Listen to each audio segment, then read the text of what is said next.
គេចោទសួរថាពេលណាដែលហ៊ុនសែនដែលហ៊ុនម៉ាណែតដើរចេញពីសមរភព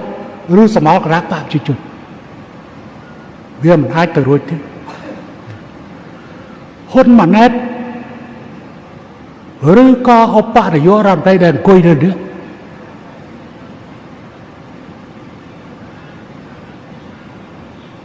ហ៊ានធ្វើទេ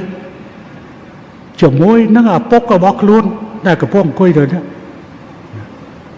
ក្នុងហ្នឹងទាំងកាន់កម្លាំងប្រវត្តិទាំងស្អីទាំងអស់ហ៊ានធ្វើនៅក្នុងបកជាមួយគ្នាបែរជាធ្វើអញ្ចឹងបែរជាធ្វើអញ្ចឹង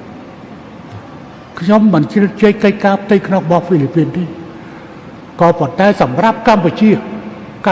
ប្រកាសដាច់ណាត់មិនចាប់ពលរដ្ឋខ្លួនបកគលឲ្យប្រទេសដទៃ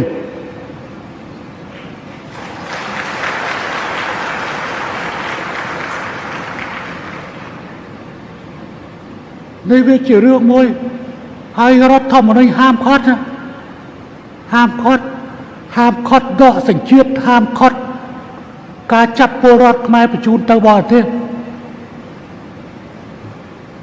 ប៉ុន្តែរឿងហ្វីលីពីនរឿងមួយផ្សេងខ្ញុំអត់លូកលាន់ទេហើយកុំមកប្រៀបធៀបហ៊ុនសែនជាមួយដូចប្រទេសអសោះ